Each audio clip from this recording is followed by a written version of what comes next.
कि हमें भी अपने माँ बाप को सम्मान देना चाहिए। सम्मान ये नहीं है कि आपने दिखावटी कर दिया, सम्मान दिल से होता है। जब उनका बुढ़ापा, आपने बीच भंवर भी कैसे छोड़ा, जब उनका बुढ़ापा आ गया कि ना इधर के रहे ना उधर के, सब कुछ आपको दे दिए तो आपने उनको छोड़ दिया। माँ बाप के ऋण से कोई ऋण नहीं हो सकता। और बहुत किस्मत वाले हैं जो आपको माँ मिली, पिता का आशीर्वाद है, वरना माँ बाप सबकी किस्मत में नहीं होती। और जिस माया में आप फंसे हैं, आप अपने बच्चे को आज होते ही पिता को भूल गए, माँ बाप भूल गए। अपनी जब परिवार हो गया तो उस परिवार को भूल जाते हैं बच्चे। पर ध्यान देना, उनका जब परिवार होगा तो वो आपको भूल जाएगा।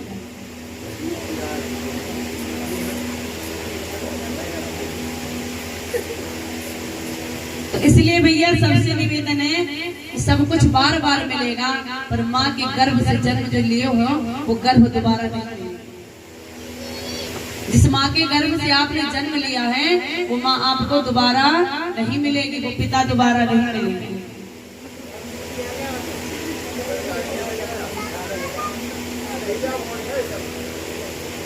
तो भैया ध्यान से आज के बाद सब लोग अपनी अपनी मैया के चरणों को छुएंगे। चारों धाम कहाँ हैं? माँ के चरणों में। माता और पिता के चरणों में क्या है? चारों धाम है। यदि आपने चारों धाम कर लिया, सब कुछ कर लिया, आपके पिता माता भूखे बैठे हैं तो सब बेकार है। माँ बाप की सेवा कर लो। गणेश जी ने किसकी परिक्रमा की थी?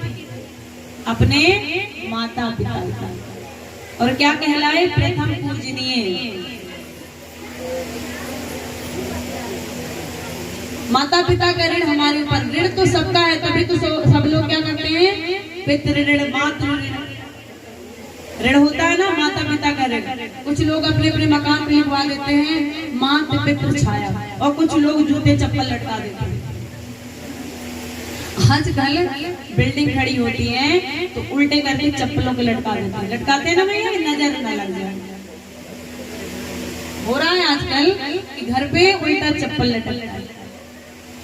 उसकी जगह पे आप भगवान को लिखो ना, चौपाइयां लिखवा दो, दोहे लिखवा दो, भगवान का नाम का कीर्तन लिखवा दो, श्लोक लिखवा दो, फिर हम देखते हैं नजर कहाँ से लगती है।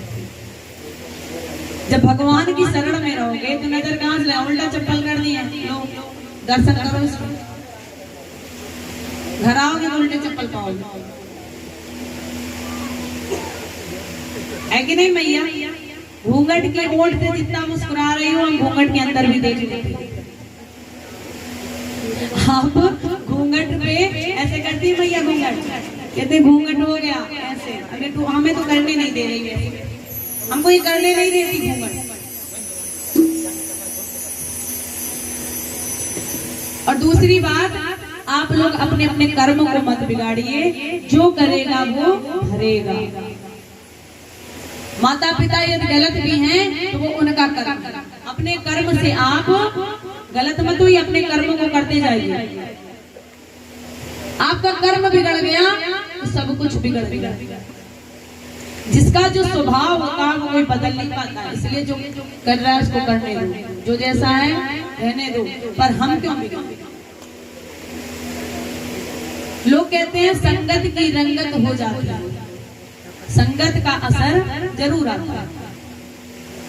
पर हम ये कह रहे हैं कि संगत का असर जब होने लगे तो संतों के बीच में इतने लोग बैठे रहते हैं, वो क्यों नहीं रंग जाते? जिसको रंगना है वही रंगेगा, सब नहीं रंगेगा। राम के राज में मंथरा नहीं सुधरी, और कंस के रावण के राज में विभीषण को कोई बिगाड़ नहीं पाया। कीचड़ में कमल खिलता है जो भगवान के हस्त कमल पर रहता है। कीचड़ में ही कमल खिलता है। अपने आप को कीचड़ में कमल के समान समझो। किसी दूसरे की आप लोग कहते हैं संगत हो रही है उसकी बिगड़ जाएगी, वो तो पहले से बिगड़ा होगा तो बिगड़ जाएगा। जिसको बिगड़ना है उसको आप सुधार नहीं सकते। और जिसको सुधरना है उसको आप बिगाड़ नहीं सकते। हम तो मध्य प्रदेश में 11 साल से ऊपर हो गए रहते हुए, 11 साल से ऊपर हो गए रहते हुए, फिर भी आपकी परंपराओं को भी बहुत कमी हम ले पाए। हम अपनी ही परंपरा चलाते हैं जैसे हमको चलना है। हम तो आपकी एक भी संगत का असर नहीं ले रहे हैं, हम अपनी रंगत में रंगे हुए। हम कहते हैं इस रंगत से दूसरी रंगत हमको अच्छी नहीं है।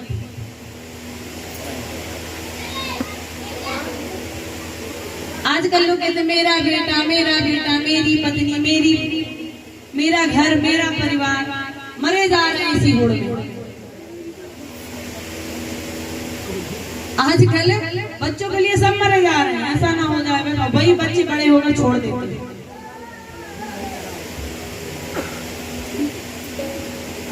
एक बार त्रिकूट नाम का एक प्रसिद्ध पर्वत है, जहां पर क्षीर समुद्र, चारों तरफ से क्षीर समुद्र से घिरा हुआ है। और वो कितना ऊंचा था? 10,000 योजन ऊंचा और उतना ही फैला हुआ। और वहां पर कौन रहता था?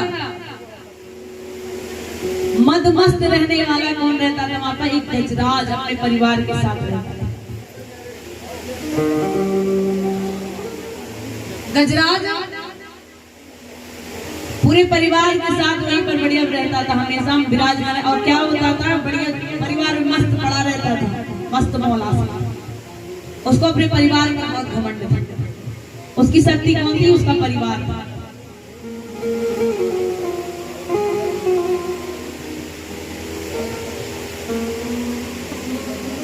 एक दिन वो सरोवर के किनारे जल पीने को गया, पूरे परिवार के साथ स्नान किया, जल पिया, क्रीड़ाएं कराई। और जैसे ही गज ने अंदर पैर करके बाहर निकलने को हुआ तो कौन पकड़ लिया? एक ग्राह ने आके जकड़ लिया। ग्राह ने मगरमच्छ। देववश ऐसी घटना हुई कि किसी अत्यंत बलवान ग्राह ने उसे आकर पकड़ लिया। चरणों में जब पकड़ा तो अपनी पूरी ताकत लगा रहे। देखो, जल के बाहर तो हाथी की ताकत अधिक हो जाती है, पर जल के अंदर किसकी ताकत रहती है? ग्राह की। मगर की ताकत बाहर नहीं रहती, अंदर रहती है। इसलिए लोग कहते हैं तू अपने इलाके का शेर है, मेरे इलाके में आके तो बता। कुछ कुत्तों को आपने देखा होगा कि दूसरे इलाके में जाते तो दूसरे कुत्ते उनको भगा देते हैं, क्योंकि ये हमारा इलाका लोग बोलते हैं। तो मेरे इलाके में तो आके बता। और कहीं शेर बाहर से आ गया तो वो सारे कुत्ते अंदर भग जाते हैं, क्योंकि कहते हैं अब मैं तेरे इलाके में आ गया। तो कुत्ते मत बनो, शेर बनो कि कहीं भी जाओ किसी के इलाके में तो डरने की जरूरत ना रहे। इधर गजराज ने लाख कोशिश की छुड़ाने की, पर जब नहीं छुड़ा पाए तो अपने पुत्रों से बोले जरा ताकत तो लगाओ। ग्राह ने मुझे पकड़ा है बहुत तेज से। पुत्रों ने खींचना शुरू किए, उसके बाद उनकी पत्नियों ने खींचना शुरू किया। खींचते खींचते बहुत दिन हो गए, अब सब थक गए। एक एक ने करके बोले इनको तो मरना है, इनके साथ हम भी मर जाएंगे। अभी कोरोना में भी ऐसे हुआ था, जब एक को कोरोना हो गया तो दूसरे ने देखना ही छोड़ दिया। इनको तो हुई, इनको मरना है, हम हो जाए। अभी कोरोना में रिश्तेदारों ने अपना रिश्ता तोड़ लिया था, घर में जाना छोड़ दिया था, भूखे बैठे पर कोई नहीं गया।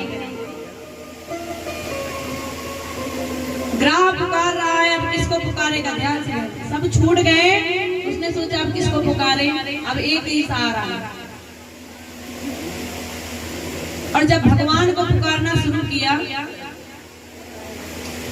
कैसे पुकारा? एक भजन के साथ। देखो भगवान को पुकार रहा है। लाल सबरिया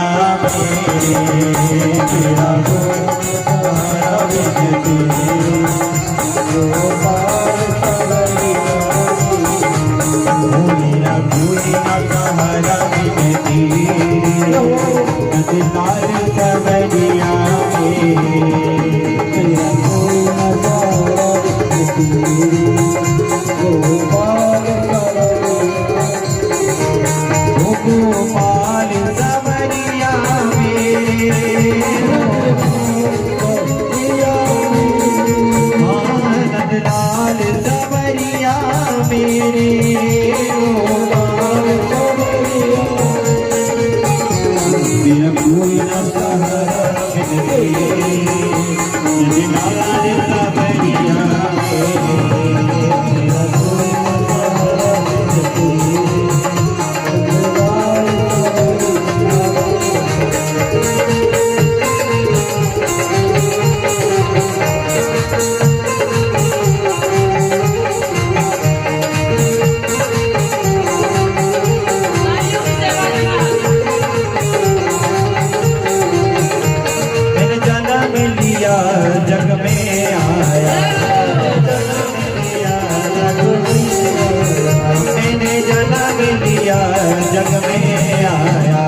तूने उपकार किए नने तूने उपकार तूने नने गुरुदेव सावरिया तेरा कोई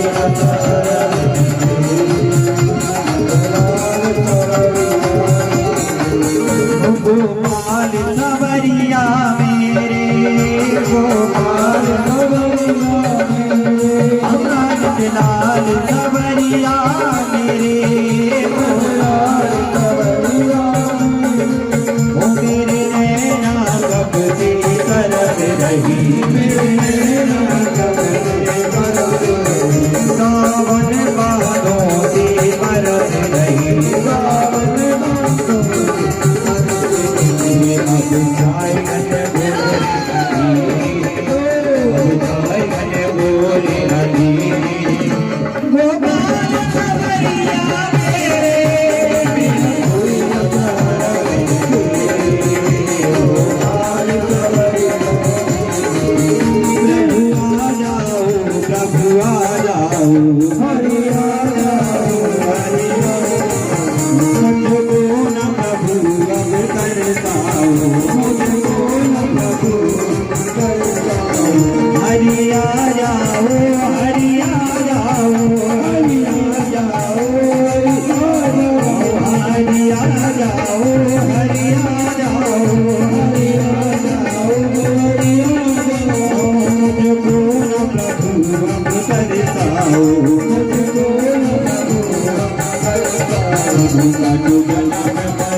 जब सब छोड़ जाते हैं तो मरते वक्त ही भगवान याद आते हैं। और किसी किसी प्राणी को तो भगवान का नाम ही नहीं लेते, ऐसा मर जाता है कि उसके मुख से राम का नाम नहीं आता। और कोई कोई ऐसा मरता है कि पूरा गीता उपनिषद भगवत सब कुछ सुन लेता है। कुछ व्यक्ति जब मरते हैं तो उनको रामायण का पाठ सुनाते हैं, गीता का पाठ सुनाते हैं, तब उनकी कहीं मृत्यु होती है। और कुछ ऐसे मर जाते हैं कि उनको राम का नाम लेने का ही समय नहीं है। कुछ मरते हैं अपने बच्चों को, परिवार को याद करके, तो कुछ मरते हैं अपने भगवान को याद करके। जब गजेंद्र ने देखा कि सबने हमको छोड़ दिया, गजेंद्र मोक्ष का एक पाठ होता है, जो उसको जो नित्य पाठ करता है गजेंद्र मोक्ष का, उसको कोई नहीं है जो कष्ट में डाल सकता। स्वयं नारायण आते हैं उसकी रक्षा की। नारायणा पंकज लोचना प्रभु केयूरहारं परिशोभमान भक्त्या युतो येन सुपूजिते नहि प्रथमागतं तस्य नरस्य जीवनं पापामोघं जन्म जन्म। नारायण जी का ध्यान किया कि मैंने जन्म जन्मांतर आपका नाम नहीं लिया, मैं घर परिवार में ऐसा व्यस्त था, अपने इस परिवार में इतना मदमस्त था कि आपका कभी नाम नहीं लिया। मैंने बहुत बड़ा पाप किया और आज ये घर परिवार वाले मुझे छोड़ के चले गए। अब तो सिर्फ एक सहारा आप हो। जब ज्यादा संकट पड़े तो आपसे मैं चौपाई का हमेशा नित्य पाठ किया करूं। कौन सी है? दीन दयाल बिरद संभारी हरहु नाथ मम संकट भारी। हमारे दीनानाथ बहुत दयालु हैं। और जब गजेंद्र का नारायण से तार मिल गया, आंखों को बंद कर लिया, स्तुति करने लगा। गजेंद्र मोक्ष में पूरी गजेंद्र स्तुति ही लिखी।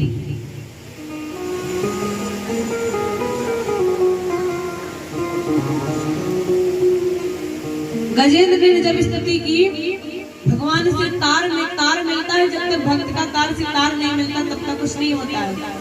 सब कुछ छोड़ के जब भगवान का नाम लोगे तभी भगवान आएंगे। मिले तार से तार क्यों ना मिले कन्हैया, ओ होवे सच्चा प्यार क्यों ना मिले कन्हैया। जोगी जागे भोगी सोवे, भक्त प्रभु की याद में रोवे। जागे जपे मुरार मिले ना क्यों कन्हैया। मिले तार से तार क्यों ना मिले कन्हैया। 3 बजे का जब प्रहर होता है तो जोगी लोग जाग जाते हैं, क्योंकि उन्हें भगवान को पाना है। और जब 3 से 4 की बेल आती है तो भोगी जो व्यक्ति होते हैं उनको अधिक नींद आती है। जीवन गेट तेरा खोले है, चला जन्म क्यों हार मिले ना क्यों कन्हैया। मन में हरि का ध्यान लगा ले, हरि नाम के मोती भर ले।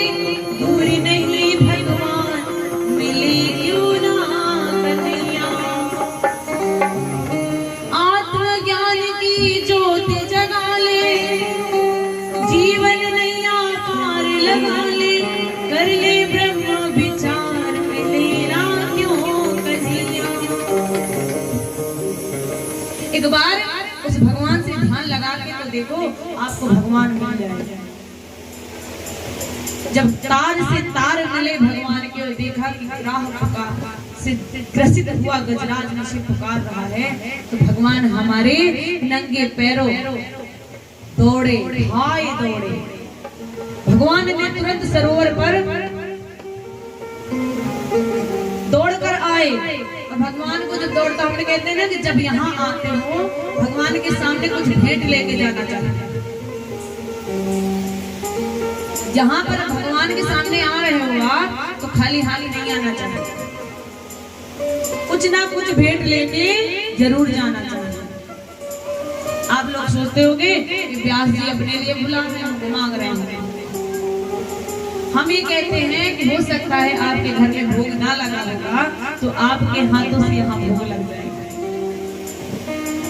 ध्यान देना, जब ग्राहक से झगड़ा हुआ, गज ने देखा कि नारायण मेरे लिए आ रहे हैं, तो मेरे पास तो कुछ नहीं है, मैं क्या अर्पण करूं। उसने क्या किया कि अपनी सूंड को लंबी की और एक कमल के पुष्पों को उखाड़ दिया। किसको देने के लिए? नारायण के चरणों में अर्पण करने के लिए। आजकल लोग जाते हैं, मुझे ये पूछना है, आप बता दीजिए। देवताओं के स्थान पे जाते हैं ना लोग, मंदिरों में जाते हैं, पूछ के चले जाते हैं, भगवान का प्रसाद नहीं ले जाते। जब आपने भगवान को कुछ नहीं दिया, तो भगवान आपको क्या देगा? और नारायण ने आगे क्या किया? अपना सुदर्शन चक्र छोड़ दिया ग्राहक के ऊपर। ग्राहक का उद्धार हुआ। और जब ग्राहक के शरीर पे चक्र सुदर्शन चला, तो किसमें परिवर्तन हो गया? ये ग्राहक और गज कौन है? ये पूर्व जन्म में जो ग्राह था, एक हुहु नाम का गंधर्व था, जो देवल ऋषि तालाब में जब स्नान कर रहे थे, तो ये स्त्रियों अप्सराओं के साथ क्रीड़ा कर रहा था। और इसने क्या किया कि जब देवल ऋषि को देखा, तो दौड़ के उनके पैर को नीचे से चुपके से जाके पकड़ लिया, डरा दिया। देवल ऋषि को गुस्सा आ गया और उन्होंने कहा, जिस तरह का मुझे ग्राह बन के डरा रहा है, जा तो पिछले जन्म में ग्राह नहीं बन जा। और जब उन्होंने हाथ जोड़ा, मुझे ये क्या श्राप दे दिया, तो कहा, सुनो, तुम्हारा उद्धार करने कौन आया? कि साक्षात नारायण। और ये गजेंद्र कौन था? ये द्रविड़ प्रांत का पांड देश का राजा था। इंद्रदुम्न नाम का यह राजा परम वैष्णव था। मलयाचल पर्वत पर तपस्या करता था। एक दिन अगस्त के आने पर पूजा में लगा रहा, ना तो उठा और ना प्रणाम किया। तो अगस्त ऋषि को क्रोध आया और कह दिया कि जिस तरह तुम मदमस्त हाथी की तरह बैठा है गज की तरह, जा आज के बाद तुम गज ही बन गया। विप्रावं मंदा विसताम तमो अंधयः यथा गजा सततमति साए। ब्राह्मणों का अपमान करने वाले क्या कहा, तू गज के समान अविवेकी, गज हो जा, जा पिछले चला जा तू, और पिछले जन्म में गज हो जा। जब विनती की तो कहा सुनो, इस योनि से छुटकारा तुम्हें हरि हरि लाएगा। और भगवान ने कहा सुनो हे गजेंद्र, जो तुम्हारी इस स्तुति का पाठ करेगा या श्रवण करेगा, उसके सारे संकट को हम हर लेंगे और उसे निर्मल बुद्धि देंगे जो ईश्वर में भक्ति जगाएगा। इसलिए आज भी कहते हैं कि सभी माताओं बहनों को, भैयों को, कि जब समय मिले तो गजेंद्र मोक्ष का पाठ किया करो।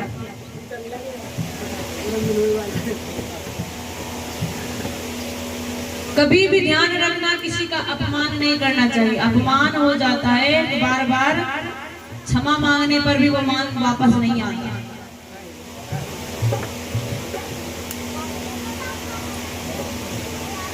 आज भैया क्या है, कन्हैया का जन्मदिन है, पर उससे पहले वामन देव प्रकट हुए। उससे पहले क्या आते हैं, वामन देव। कथा को विस्तार नहीं बढ़ाएंगे, छोटे छोटे रूप में समझाएंगे। राजा अम्बरीश की कथा आती है, जो एकादशी का व्रत करते हैं और दान करते हैं, गायों का दान करते हैं, और वही गाय दोबारा आ जाती है। कहाँ जाती है, उसी दान में लग जाती है।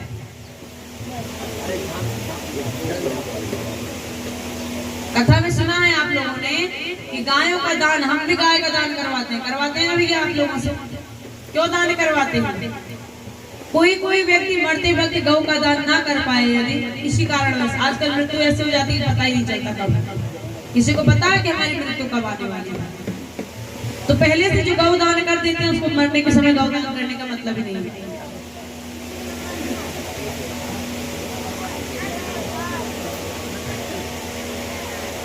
राम जी की कथा आती है, कथाएं बहुत आएंगी, पर हम किस किस की कथा सुनाए आपको? कथा सुनाते सुनाते जीवन बीत जाता है, कथा का अंत नहीं होता। परीक्षित जी महाराज ने कहा सुखदेव जी से कि हे प्रभु, आपने द्वितीय स्कंद में बताया था कि भगवान दानव राज बलि से 3 टक भूमि दान मांगी थी, जिसमें सब कुछ नाप लिया। किसने नापा था? नारायण ने। नारायण कौन है? छलिया। लोग बोलते हैं क्या है? छलिया है। तो हमें उनकी कथा सुनाई है। किसने कहा? राजा परीक्षित ने कि हमको किसकी कथा सुनाओ? राजा बलि। दानियों में हमने कल नाम गिनाया था ना कि राजा बलि भी महापुरुष थे। बलि ने भृगवंशियों की बड़ी सेवा की। उन्हीं ब्राह्मणों ने बलि से कहा कि अब तुम विश्वजीत नामक यज्ञ करो,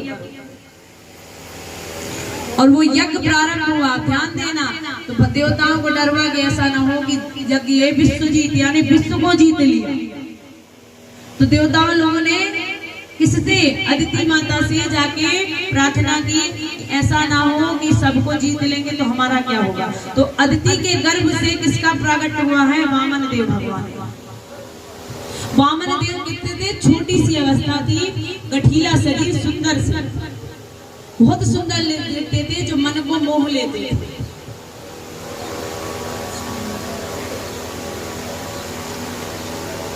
मन को मोहने वाले जब वामन देव को क्या हुआ? छोटा सा छत्र हाथ में दे दिया और एक कमंडल हुआ। जब छोटा सा ब्राह्मण आपके दरवाजे पे आ जाए और आपसे कुछ भिक्षा मांगे तो क्या करेंगे आप? तो मन से होगा अरे जल्दी दे दो, छोटा सा ब्राह्मण है, नंगे पैरों आया हुआ। जब यज्ञ चल रहा था तो वामन देव आते हैं, छोटा सा सुंदर सा चेहरा लेकर, बढ़िया बाहर से चिल्लाते हैं, भिक्षाम देहि, भिक्षाम देहि। जो बलि की बहन थी बलि की बहन कौन थी? वही थी कौन जिन्होंने कृष्ण को दूध पिलाया था। कृष्ण को दूध किसने पिलाया था? पूतना ने। बलि की बहन ने देखा कितना सुंदर मुख, इतना सुंदर पुत्र किसका होगा, काश ऐसा पुत्र मेरा होगा। एक क्षण में तो उनकी ममता आ गई, ममता आ गई। अभी आगे क्या होगा? आगे उनके मन में विष घुल जाता, जैसे पुत्र को तो विष पिला दे। कब आएगा? जब राजा बलि की सारी संपत्ति, जितनी संपत्ति थी सब भगवान ने 3 ही पग में नापा। शुक्राचार्य ने देखा कि ये तो नारायण है, समझ गए कि नारायण आ गया दरवाजे पर। राजा बलि से कहा, सुनो, इन्हें दान मत देना, ये वही छलिया है जो दरवाजे पर आया हुआ। ध्यान देना, यदि आपके दरवाजे कोई भीख मांगने आ जाए, दान लेने आ जाए, तो उसको खाली नहीं लौटाना चाहिए। और अदिति माता ने क्या किया था? कौन सा व्रत किया था जो इतना सुंदर पुत्र पैदा हुआ? भाद्रपद, भाद्रपद आता है, शुक्ल द्वादशी को भगवान का जन्म हुआ था। और मैया ने क्या किया था? पयोव्रत का व्रत किया था।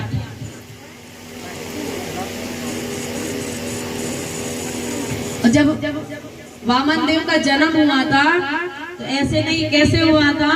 शंख चक्र गदा पद्म लेकर जन्मे थे भगवान। अदिति मैया ने कहा, ऐसे रूप में हम आपको बाहर कैसे करेंगे? यदि आपको लक्ष्मी की आवश्यकता है तो आप दान करना शुरू कर दीजिए, पर ऐसा मत कर दिए कि 2 रुपए दीजिए किसी को, 4 रुपए चिल्ला दीजिए।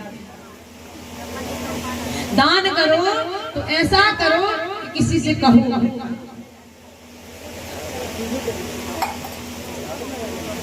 गुरुजी ने मना किया कि मत दो दान, तो बलि ने कहा गुरुजी से, एक दान, सुनो ना, दानम भोगो नासस्त्री गतयो भवन्ति वितस्य यो न ददाति न भुक्ते तृतीया गति भरवती। और दूसरा क्या है? श्रोतम श्रुतने वनतु कुंडलेन दानेन पाणेन तु कंकणेन विभाति काया करुणा पराणम परोपकारेण तु चंदनेन। कि गुरुजी मैंने कह दिया कि मैं दान दूंगा, तो मैं मना नहीं करूंगा, इसमें दान दूंगा। कि राजा, मेरे दान करने से जब मुझे राजाओं में गिनती होगी, यदि मैं नहीं भी रहूंगा, मेरे साथ छल भी होगा, तो भी मेरा नाम होगा कि मैंने दान दिया। आज मेरे दरवाजे तो साक्षात नारायण आए हैं, तो मैं दान क्यों ना?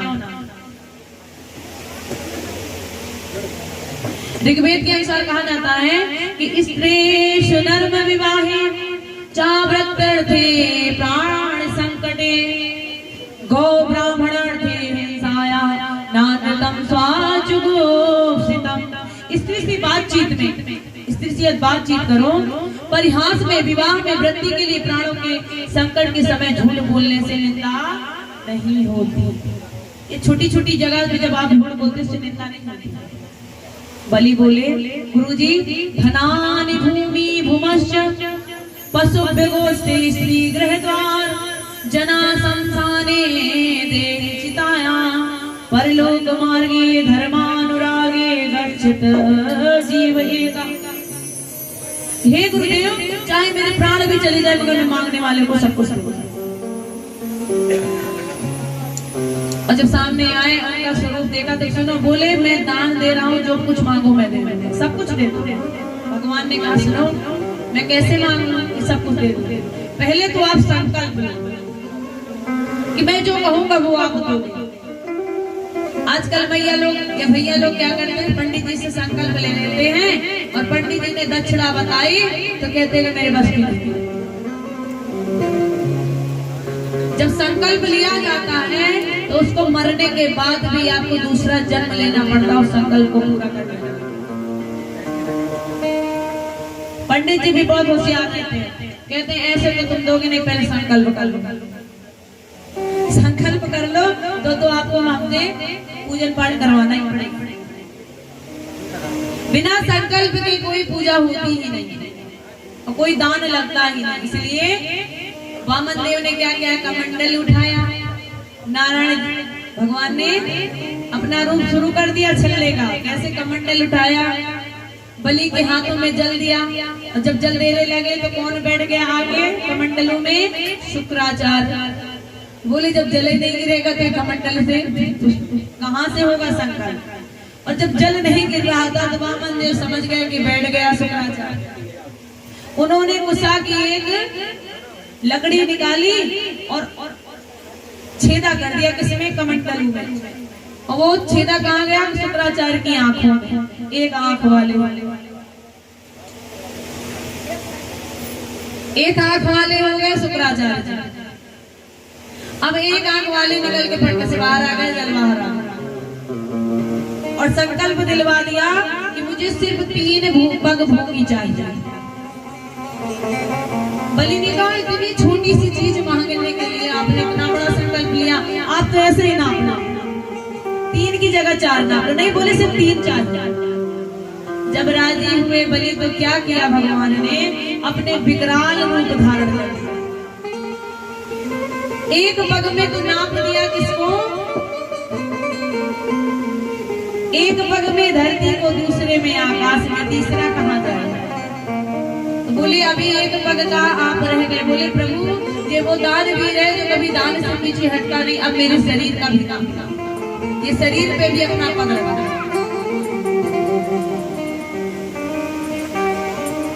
भगवान ने कहा जैसे ही बलि के सिर पे अपना पैर रखा, बलि सुतल लोक में चला गया और कहा जाओ आज से तुम्हारा दानियों में नाम होगा और सुतल लोक में तुम राजा बनकर राज्य करोगे और तुम्हारे दरवाजे पर मैं पहरेदार बनकर खड़ा रहूंगा। तो हमारे प्रभु बहुत दयालु हैं। प्रभु हमारे क्या हैं? बहुत दयालु हैं।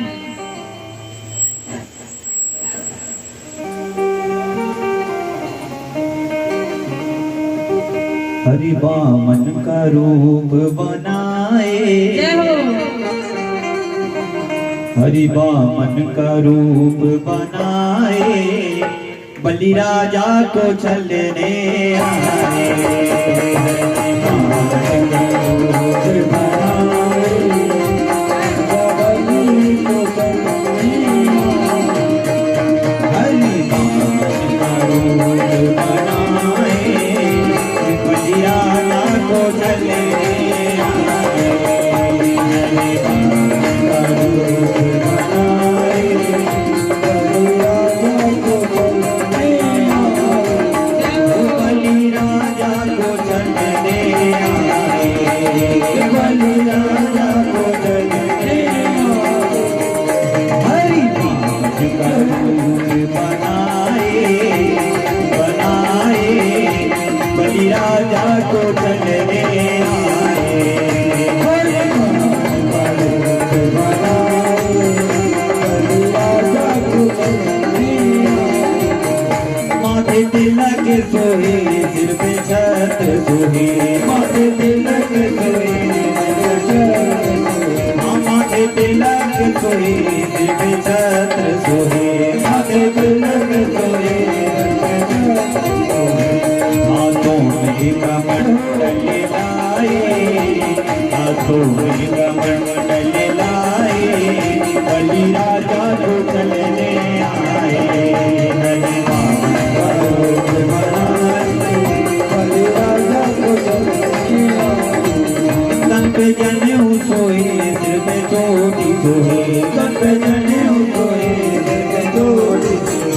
तन पे जनेऊ सोए, सिर पे चोटी सोए, तन पे जनेऊ सोए, सिर पे चोटी सोए।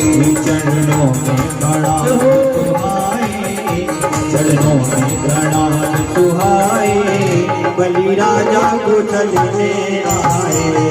हरि वामन का रूप बनाए, बलि राजा को छलने आए।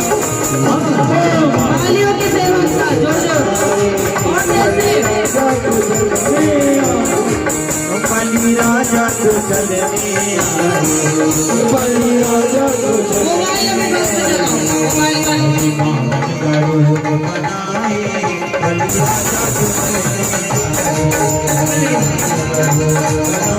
बलि राजा को चलने आए, बलि राजा को चलने आए, बलि राजा को चलने आए।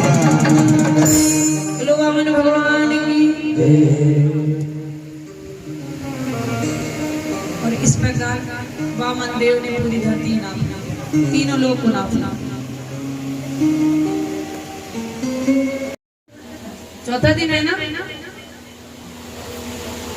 चौथे दिन में अष्टम स्कंद का पाठ होता है, नवम और अष्टम स्कंद का। दसम स्कंद में हमारे कन्हैया का जन्म होता है।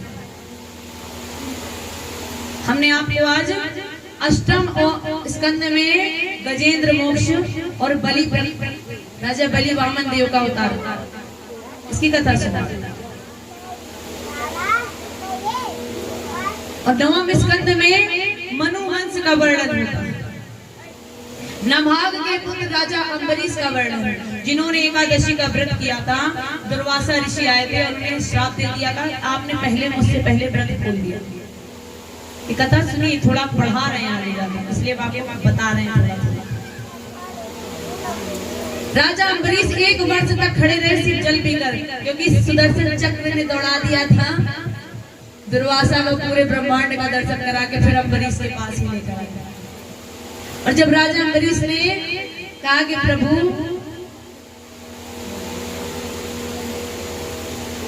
ये तो हमारे पूजनीय, इनको हमारे चरणों में मत रखो, इनके अपराध को हम अपनी तरफ से क्षमा प्रार्थना। जब तक भक्त नहीं कहता तब तक भगवान मानते नहीं। न जाने कौन से गुण पर दया निधि दीज जाती। कल हमने कहा था ना, एक शालिक राम को घिसते घिसते उस पे भगवान दीज गए। जो जैसी भक्ति कर रहा है टोकना नहीं चाहिए कि आप कैसी भक्ति कर रहे हो। हाँ, यदि अनजान है तो उसको ज्ञान करवा दो, परंतु जो जैसे करता उल्टा सीधा, जो जैसे नाम लेता है भगवान उसी रूप में आते हैं उसके पास। अज्ञान यदि वो भूल से भक्ति कर रहा है तो भगवान उसमें भी प्रसन्न हो जाते हैं। परंतु कहते भगवान, मोह कपट छल छिद्र न भावा, निर्मल मन जन सोख हो पावा।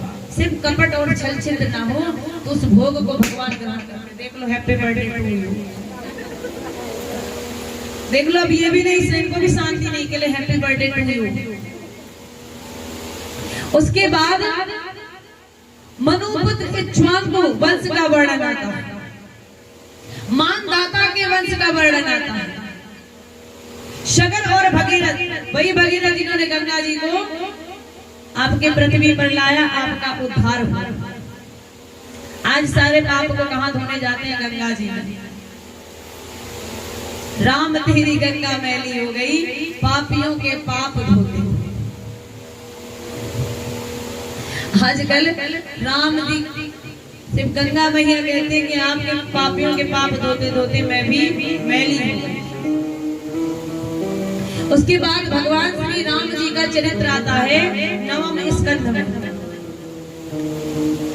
श्री रामचंद्र जी को कौन नहीं जानता? सब कोई जानता है। सीता जी का हरण हुआ, रावण का मरण हुआ, उसके बाद फिर सीता जी को वनवास जाना पड़ा। क्यों?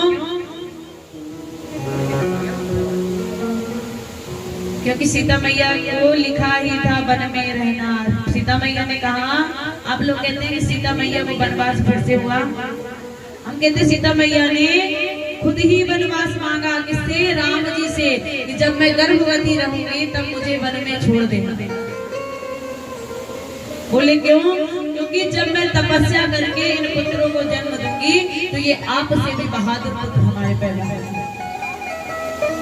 मैया ने कैसे कैसे नहीं कहा, लकड़ियों से, कुल्हाड़ियों से लकड़ी काटती थी, अपने हाथों से आटा पीसती थी, चक्की चलाती थी। आजकल मैया तो बेड रेस्ट करती और सोचती है कि अच्छा खासा पुत्र हो जाए, तो 1-1 किलो के नहीं 250-250 ग्राम के बच्चे पैदा होते है कि नहीं भैया?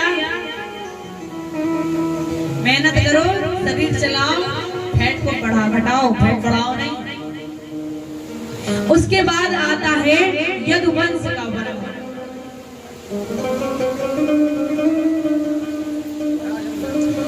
चंद्रवंश का पुरुरवा के ज्येष्ठ पुत्र आयु का वंश, रंतदेव का चरित्र। उसके बाद आएगा यदुवंश। यदुवंश में कौन थे? उग्रसेन। उग्रसेन के यहाँ कौन पैदा हुआ था? कंस का जन्म हुआ। यहाँ बताओ कौन ऐसा है जो कंस है? देखो भाई, हिम्मत नहीं कोई कह दे कि आप कंस हैं। कोई है यहाँ पे कंस? हमने एक दिन पूछा है कथा में, यहाँ कोई द्रौपदी है? एक मैया का नाम था द्रौपदी। मैया ने हाथ उठा दिया कि मेरा ही नाम द्रौपदी। हमने कहा अब बता दो केकई कौन है? केकई के नाम पे सब पीछे पड़ गए। हमने कहा केकई भी रख लो, परंतु केकई मंथरा नाम शापित है। कोई अपनी बच्चियों का नाम केकई मंथरा नहीं रखता है, जबकि केकई माता के बराबर राम को कोई भी मां नहीं चाहता। लोग कहते हैं कि केकई के कारण वनवास हुआ राम का, पर राम ने केकई को सौगंध दिलाई थी कि हे मैया, मुझे जब राज्य मिले तो आप मुझे वनवास मांग लेना, क्योंकि तेरा राम जब इस वन में, इस स्थान पर, इस राज्य में रहेगा, इसी राज्य का उजाला बन पाएगा, और वन में जाएगा तो पूरे संसार का उजाला बनेगा। केकई ने कहा कि जब मेरा राम मेरे राज्य में रहेगा तो सिर्फ अयोध्या का ही राजा बनेगा, और जब जंगल में जाएगा सारे तो पूरे देश का राजा बनेगा। केकई जैसी माँ कोई माँ नहीं। लोग कहते थे केकई।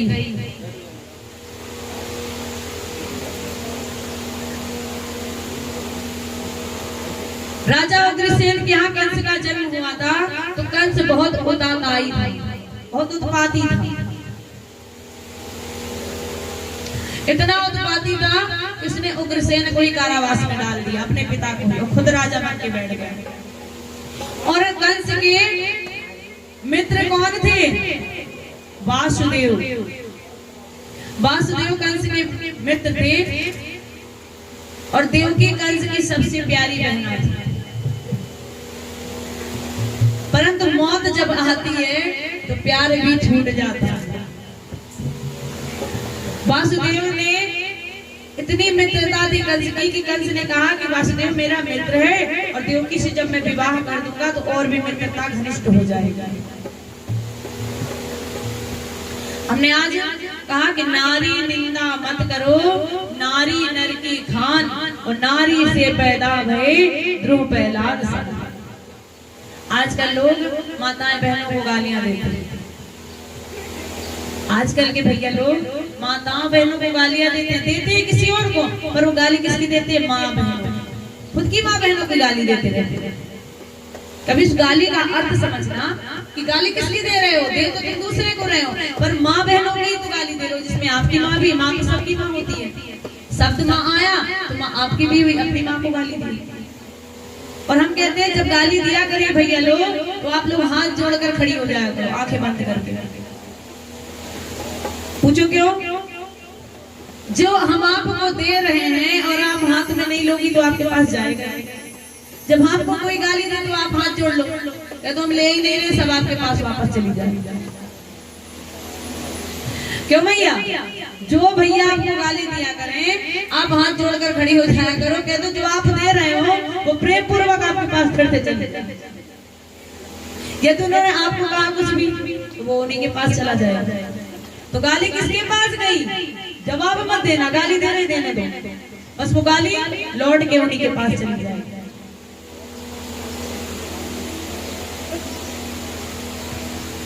माता देवकी का जब विवाह हुआ, कंस ने खूब धूमधाम से विवाह किया। हाय हाय से नंदन हेमपट रतन अनेक नदीन, याचक सब परितोष के विद्या बहिन कर दीन। और देखो जब छोड़ने कौन जाना है देवकी को, इतना प्रेम था कंस को बहन से। कि जब देवकी को रथ में बिठाकर रथ कौन चला रहा? स्वयं कंस चला रहा है। कंस जब चला रहा है तो भगवान भी थोड़ा शांत रह जाते, बेचारी अपने घर ही चली जाती, जाने ही नहीं दिया, बीच में उपद्रव मचा दिया। क्योंकि जब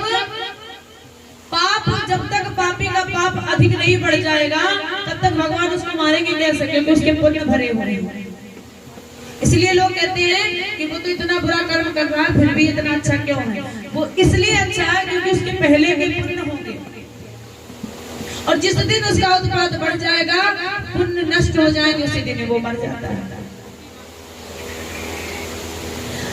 इधर जैसे बीच में पहुंचे, ना इधर और ना उधर, बीच में जैसे रथ पहुंचा, तुरंत आकाशवाणी हुई। और आकाशवाणी क्या हुई?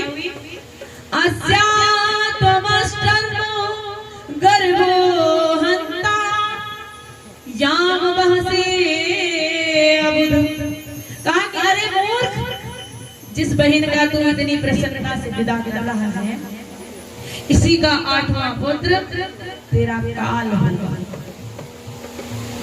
आकाशवाणी सुनते ही कंस के जो हाथ में क्या पकड़ रखा था? रथ का जो रथ पकड़ते हैं ना, रस्सी, वो तो छूट गई, और क्रोध से म्यान से तलवार निकालकर देवकी के केस पकड़कर मारने को तैयार हो गए। बोले जब बहन ही नहीं रहेगी तो पुत्र कहां से आएगा? पर होता वही है जो ईश्वर चाहता है, हमारे द्वारा आपके चाहने का कुछ नहीं होता। बोले सोचने लगा कि जब बांसुरी नहीं रहेगा तो बांसुरी कैसे बजेगी, क्यों ना मैं देवकी को ही मार दूं। बस देव जी सोचने लगे कि दुष्ट कंस है, ऐसे कैसे समझाऊं। फिर बोले हे राजन सुनो, मैं भोजवंश के दीपक, हे राजन जो आप भोजवंश के दीपक हैं, बड़े बड़े सूरवीर आपका लोहा मानते हैं, या स्त्री होने के साथ आपकी बहन भी है, और ये निपराध स्त्री को मारना भी पाप है, घृणित है। तो आप इसको मार के और इसका पुत्र आपका क्या कर लेगा? आप तो इतने बलवान हो। तो मैं आपसे प्रतिज्ञा करता हूँ कि इसकी जो पुत्र भी होंगे मैं उन्हें आपको देता जाऊंगा, आप उनको मारते जाओगे। कंस ने सत्यवादी वसुदेव की बात पर विश्वास कर लिया, परंतु देवकी को छोड़ दिया, मगर घर से बिल्कुल जाने नहीं दिया, अपने कारागार में छोड़ दिया। वसुदेव और देवकी कारागार में ले जाकर बंद कर दिया। अब देवकी के प्रथम पुत्र हुए, तो वसुदेव उस पुत्र को लेके कंस के दरबार में गए। कंस ने देखा तो पहले तो कोमल सा चेहरा देखकर दया आ गई, परंतु जैसे आकाशवाणी याद हुई, तुरंत उन्होंने, कंस ने क्या किया कि पुत्र को पटक दिया। पुत्र को जय, पुत्र की क्या हो गई? जय हो। आत्मा प्राण शरीर छोड़ दिया। इसी तरह कंस ने देवकी के 6 पुत्रों का वध किया। 6 पुत्रों का वध किया, और जब 7वां पुत्र गर्भ में आया तो रोहिणी आई थी मिलने को, और योग माया ने ऐसा योग दिखाया कि उस गर्भ को रोहिणी के गर्भ में प्रवेश कर दिया। जो बलराम हुए वो रोहिणी के पुत्र हैं। अब आ गया 8वें पुत्र की बारी। देवकी रोती रोती रहती है, उनकी आंखों के आंसू सूख गए थे रोते रोते, और एक मोर का पंख लिए रहती थी कि जब मेरा पुत्र होगा तो इसी मोर के पंख को मैं उसके मस्तक पर लगाऊंगा। मोर का ही पंख क्यों कृष्ण भगवान ने धारण किया? कभी सोचा है? बगुले, कौवे, चिड़िया बहुत सारी हैं, तोते, उनके पंख का क्यों नहीं धारण किया? क्योंकि मोर एक ऐसा पक्षी है कि जो संभोग करता है तो मुख से उसके बच्चे होते हैं। वो एक शुद्ध प्राणी जीव है, जो वो शुद्ध है। बाकी सारे संसार में जितने जीव हैं सब अशुद्ध योनि में आ जाते हैं। कैसे? क्योंकि उनका आपस में मिलन नहीं होता, और इस कारण कृष्ण जी उसको अपने मस्तक पर धारण करते हैं। जब 8वें पुत्र का नंबर आया तो देवकी रो रही है। देवकी रो रही हो, कहती है इससे अच्छा होता ही ना पुत्र तो अच्छा था। मेरे ही सामने मेरे पुत्रों को ये कंस जाता है लेकर और मार देता है। अब भैया भगवान की तैयारी करो। अब कौन आएंगे? किसके कारागार में प्रकट हुए थे भगवान? कंस के कारागार में कन्हैया का जन्म होता। आज लोग जेल चले जाते हैं तो बड़ी निंदा की बात समझते हैं, पर जेल कब जाओ, किसी दुष्ट आदमी को यदि मार के अगर जेल लगाए हो, बहुत बड़ी बात, अच्छी बात है। पर कोई कुकर्म करके मत जाओ जेल। कारागार जो होती है ये पुरुषों के लिए है। इसमें कोई ज्यादा कोई चला गया तो उसको जीना हराम कर देते हैं। जब देवकी के गर्भ में नारायण आए तो ब्रह्मा आदि देवता उनकी कारागार में उनकी स्तुति करने लगे। कैसे करते हैं?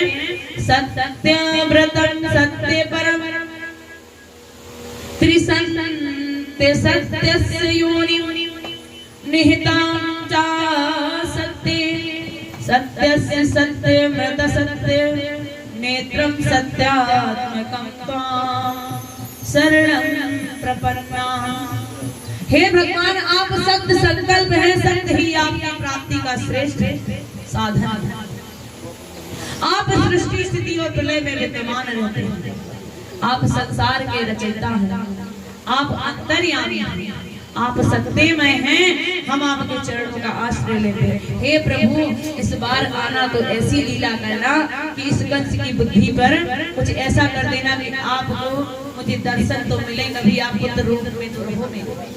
क्योंकि देवकी मैया को थोड़ी पता था कि उनके पुत्र सारे मार देता है, क्या लीला चल रही है। देवकी की आंसू धारा बहती हुई कहने लगे कि हे प्रभु, मुझे भय है कि दुष्ट कहीं कंस आपको भी न मार दे। और जब भगवान का प्राकट्य होता है, श्री कृष्ण भगवान का, त्वमेव पूर्व संगे प्रभु प्रसीदः स्वायंभुवे सती तदायं सुतपानां प्रजापति कल्मषः। आप स्वयंभू मनवंतर में ये सुतपा नाम के प्रजापति और प्रसिद्ध नाम की पत्नी थी। कौन थी ये? सुतपा नाम के प्रजापति और प्रसिद्ध नाम की पत्नी थी। उस समय आपने 12,000 वर्ष तक तपस्या करके वरदान में मुझ जैसा पुत्र मांगा था। कौन कह रहा है? कृष्ण भगवान कह रहे हैं, तो मैं आपके गर्भ में तो आऊंगा। और जब कन्हैया जी पैदा हुए, कारागार में उजाला कर दिया। तो मैया क्या कह रहे हैं? हे प्रभु, ऐसा रूप मत बनाओ, इस तरह का रूप तो देखेगा कोई तो क्या होगा। अब कैसे हो जाओ? मैया कह रही हैं,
बहुत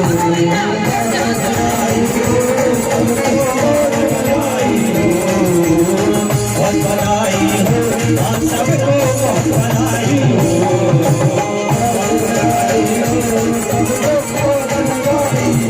जेल में बिगड़ी कन्हैया सबको बधाई हो कन्हैया सबको बधाई हो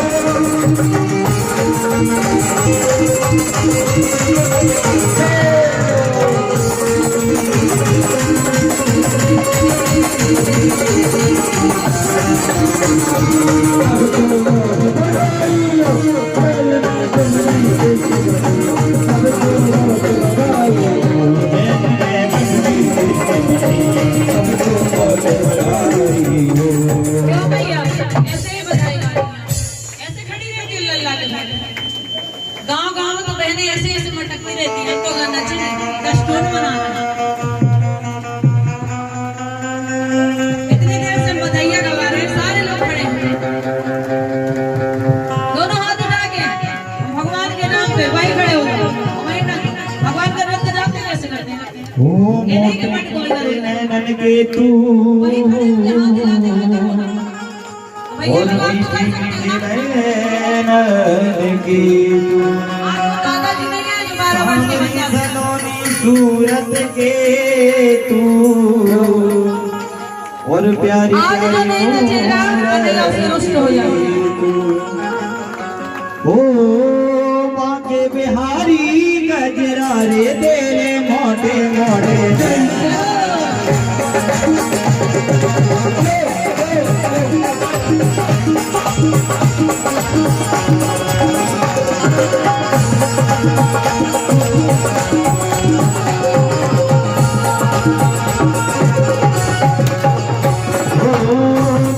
बिहारी गजरा रे तेरे मोटे मोटे हरे नजर ना लग जाए हरे नजर ना लग जाए हरे नजर ना लग जाए हरे नजर ना लग जाए हरे नजर ना लग जाए हरे नजर ना लग जाए हरे नजर ना लग जाए हरे नजर ना लग जाए जो आगे आएगा उसको मिलेगा, पीछे रहेगा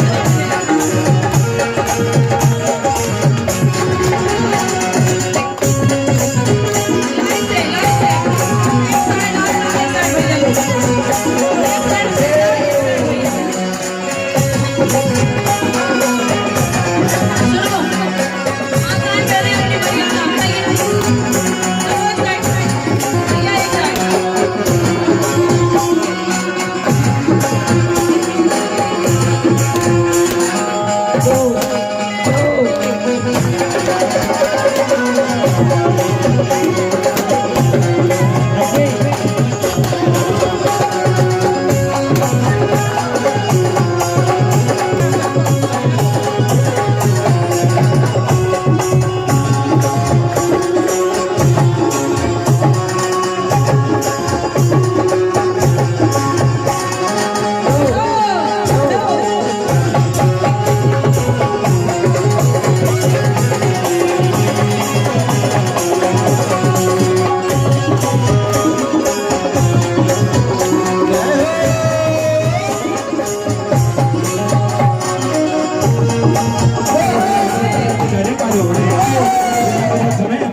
भैया लोग इधर चलो इधर अपनी अपनी मर्यादा बना के रखो ये बीच में आपके उधर मर्यादा इधर भैया लोगों उन्हें ना देने में दिक्कत हो रही है चलो आप इधर आओ और इधर चलो सब दिख रहे हैं सब लोगों को दिख रहा है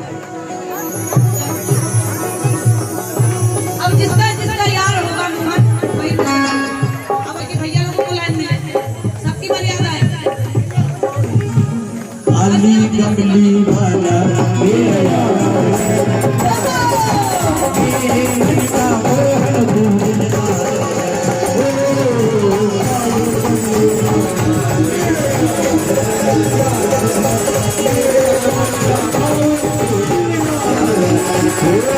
यार है दिलदार है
भयो जय कन्हैया लाल की आनंद भयो जय कन्हैया लाल की आनंद के आनंद भयो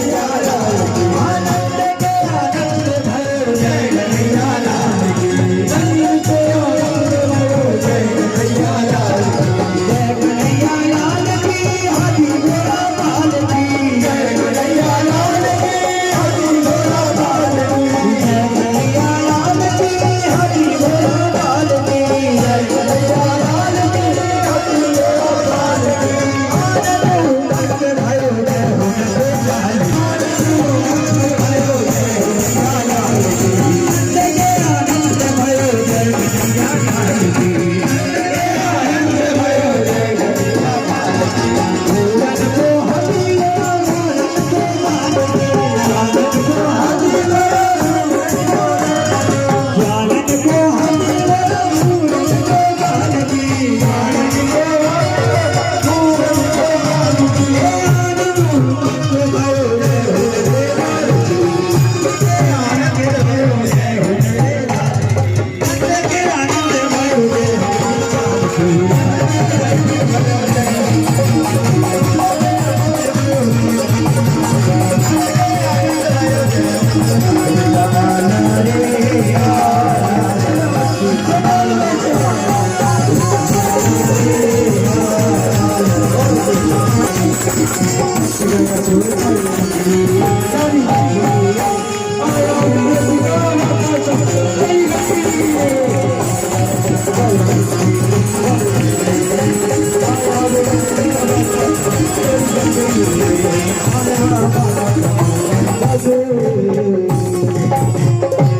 बोले वाक्य में विश्वाय नमः नारायणाय नमः माधवाय नमः स्तोत्रचंद्रगोविंदाय नमो नमः ओम पवित्र पुत्रो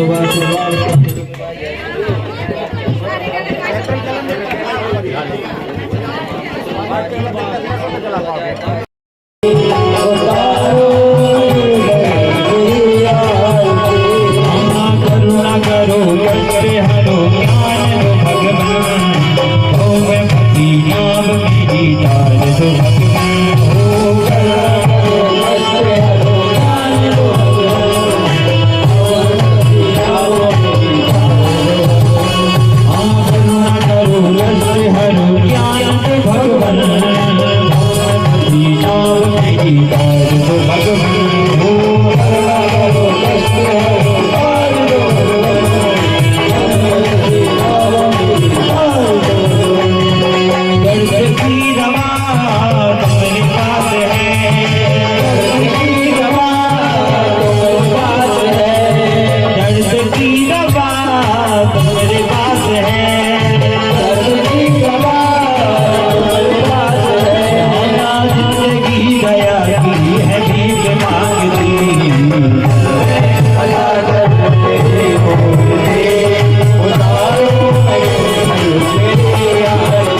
Hare